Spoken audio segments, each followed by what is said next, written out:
What up, Pai? Time check, it's 4 o'clock in the afternoon. Today is actually March 24. Sa mga wala pa kabalo, karon lang giri-open ng skate park nga gi-close tungkol sa COVID. This is actually my first time going to this skate park. Wala kay ko idea kung saan nadere. If I had to guess, ang sulod siguro sa skate park is kaning mga tao nga nagadulag syatong or tong-it. I really don't know. That's what we're going to find out. Let's go! Ano pang hinihintay mo, Carl? Ang tagal mo mag-intro.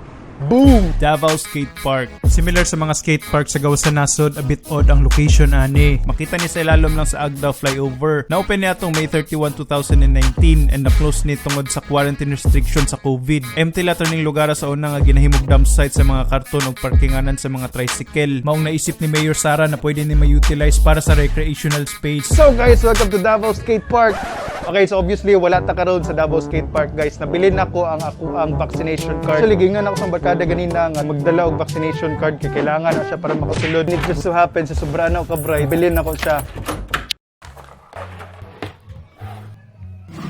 800 square meter facility ni nga divide into 3 levels, beginner, intermediate, and advanced. Sa mga structural elements sa flyover, makita nimo ang mga cultural themed murals dire nga gibuhat nila Dave Ibaw. Walay entrance fee dire, sa karon valid ID ug vax card lang ang kailangan para makasulod. 2 hours ang maximum time para sa mga mag-skate. No helmet, no skate ang policy dire. Kailangan guardian ang mga mag-skate na below 18 ang edad. Daghan pag ubang rules. If you wanna know more about them, i-check out ang ilang Facebook page. Link is down in the description. Nagapost po ni sila dito mga events ug mga announcements, pero unya nadto didto tiwason sa ni natong atong video. So far chill raman ni sila dire, buotan sila mo tagad, willing kay sila mo entertain bisag walay pulos akong mga questions.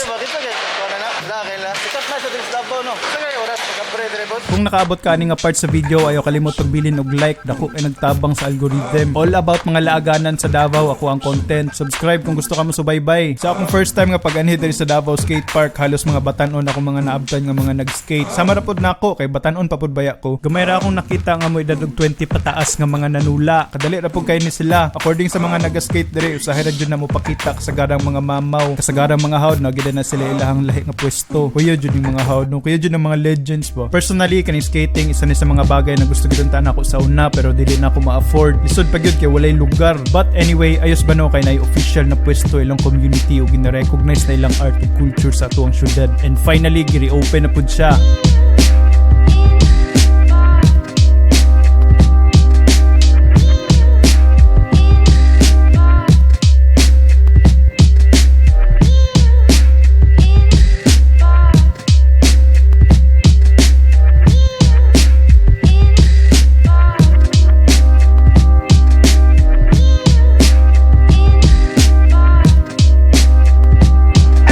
Concludes our skate park adventure. That's the end of our existence here. See you on the next one. Click here. Dili na March 24 karon, no? It's actually March 25. Wala na ko nahuman gahapon kay niadto pa ko Rojas. Wala na ko siya natiwas.